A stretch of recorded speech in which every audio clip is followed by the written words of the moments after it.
Hey, hey, what is going on?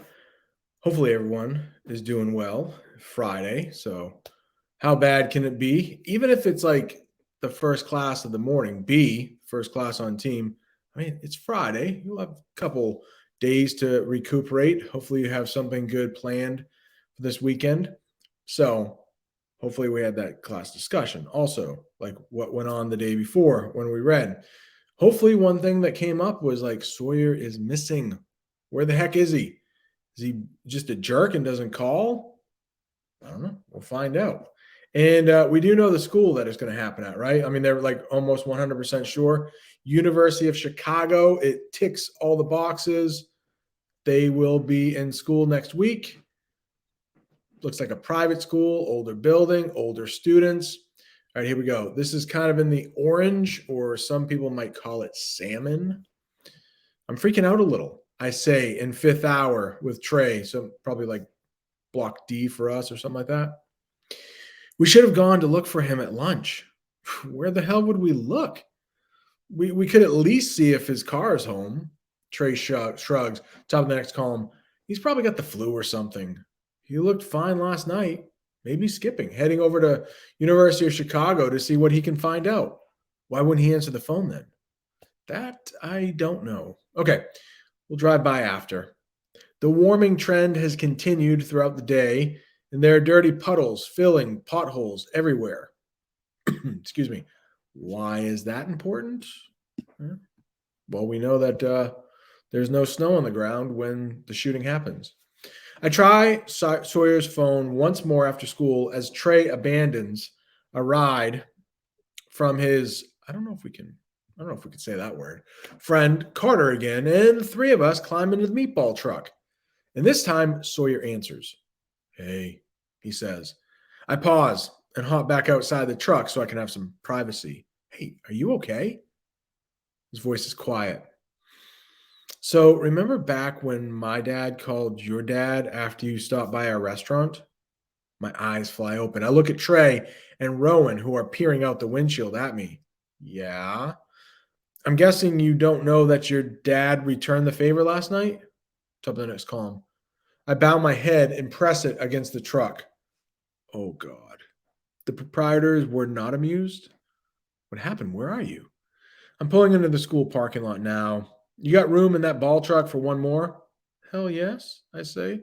We'll make room. We're going to drop Rowan off and head to the university. Trey and I told Dad about the food truck festival this weekend, so he wants us to. Sawyer pulls up next to us, parks the car, and I just end the call rather than stand there next to him wasting phone minutes. Remember, she has that like burner phone there. He opens the door, gets out, slowly turns to face me. His left eye is swollen, black and purple. He eases out of the car like he's in pain. Trey and Rowan burst out of the truck when they see him, and all I can do is stare. Holy crap, she says. Nice, right? Top of the next column. I go to him. Nobody has to ask what happened. Your grandfather didn't seem to care about hiding it this time, I say. Sawyer shifts his gaze like he doesn't want to talk about it. Wasn't my grandfather. Let's just get out of here. All right. The next column here, 29. We should pause for a second. And in one of the classes, I did mention like, oh, maybe the grandfather got to him, and somebody mentioned, excuse me, I think somebody in class B mentioned grandfather's probably getting pretty old by now. And we did have that little discussion about how, if sons and fathers are going to fight, it's not really a fair fight at like when 6-year-old kid, right? The dad's going to win every single time.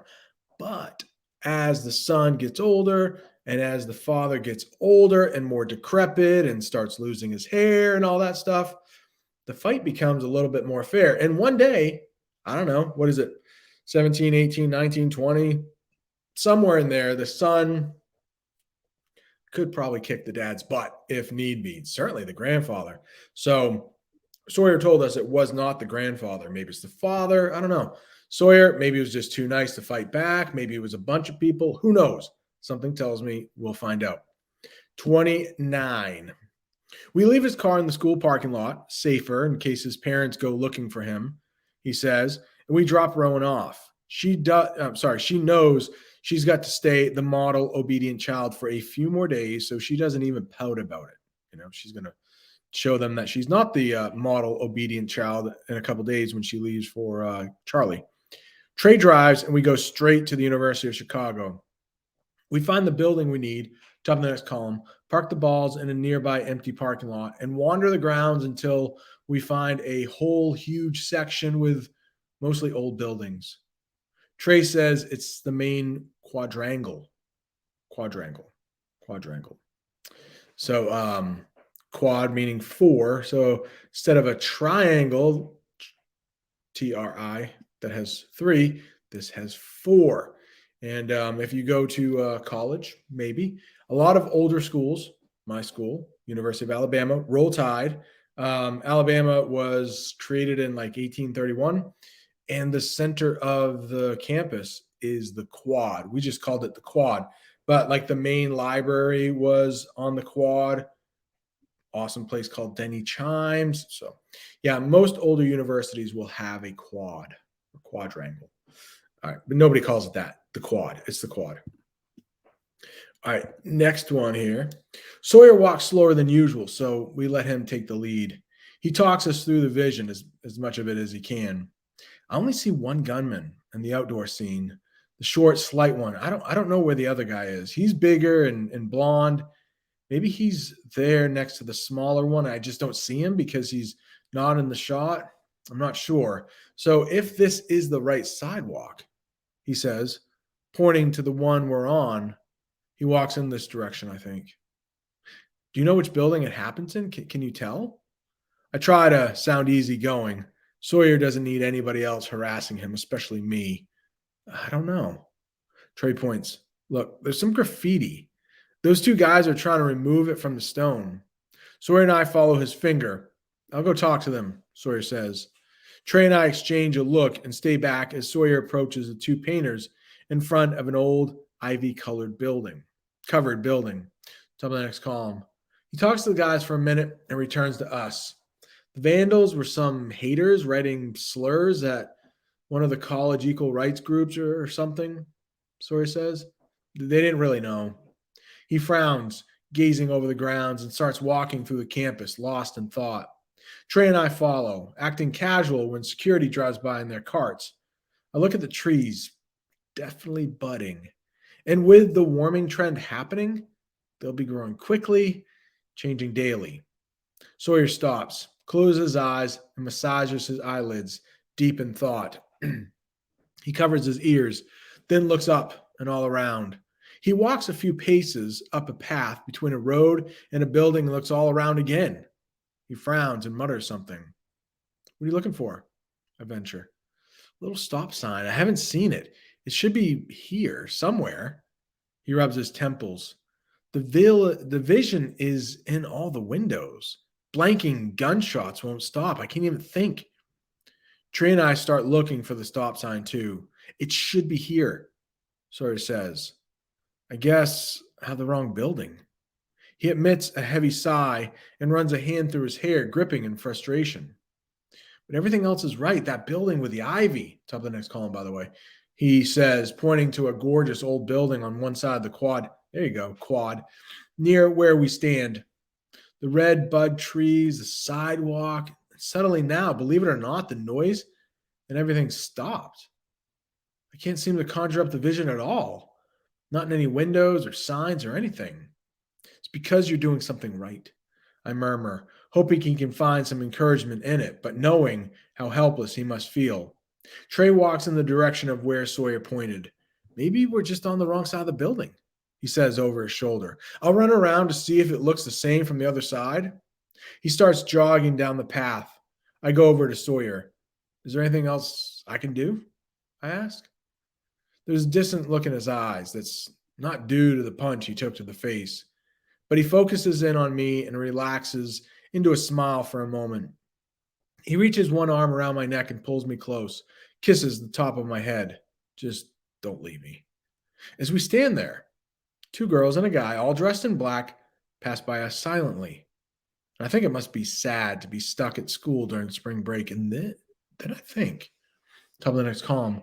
About me going to college someday and wonder if I'll ever want to go home. Only if Trey and Roe are there too. Sawyer's arms tighten on my shoulders and his whole body tenses. He puts his lips to my ear and whispers, I think that's them. I turn my head and look at their backs. One girl has dark brown hair and a ponytail. The other has short blonde hair, a pixie cut. The guy has blonde hair too. He's wearing a black knit cap. My heart races, but I'm confused. I thought you said there were two guys, I say in a soft voice. Come on, he says, and we start to follow leisurely behind them. I thought they were guys, but I never see their faces, and they're wearing black. I see the guy I see with the gun in the classroom is slight and short. It's that girl, the one with the ponytail. I bite my lip. Has Sawyer started losing it? In the vision, she's wearing a knit cap and her jacket collar is up. I'm guessing her hair is tucked into the cap. That's her. I'm sure of it. But Sawyer, I say, school shooters are never girls. Don't be sexist, he says. And I actually hear a little bit of the old non-stressed Sawyer, top of the next column, teasing in his voice. And I know he's sure we just stumbled on a big clue. But he turns serious again as we follow, trying to not to look like we're trailing them. Trey is standing at the crossroads, looking at the ground. The three in black pass him, and the girl with the ponytail gives him a long stare, long enough for Sawyer and me to get a good look at her profile before they continue walking. All right, just really quickly, the profile. If you have ever seen like mug shots, there's one where the shot is straight ahead, and then the one where it's turned, that's the profile. The profile of somebody is the side of their face, just in case you didn't know. Profile. All right, where were we? Somewhere around here. I'm going to follow them, Sawyer says. I'll meet you back here. I almost protest, but then I notice the expression on Trey's face. I nod instead. Be careful. And he continues on without me. I make a beeline to where Trey is standing. I squint as I approach. What's wrong? When I'm close enough to whisper, I tell him, Sawyer thinks those people are the shooters. No way. Trey looks startled and cranes his neck to get a better glimpse. I look down at the ground next to where he's standing, and there's a stop sign that's missing, lying in the grass, a fresh black dirt hole next to the base of it, but it's no longer a stop sign.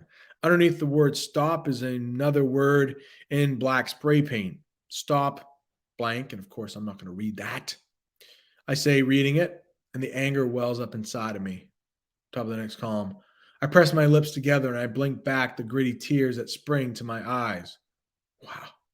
Haters are so clever these days, aren't they? Trey murmurs. At least we found the stop sign. He tries to shrug off the slur, but I know better. I know it hurts him.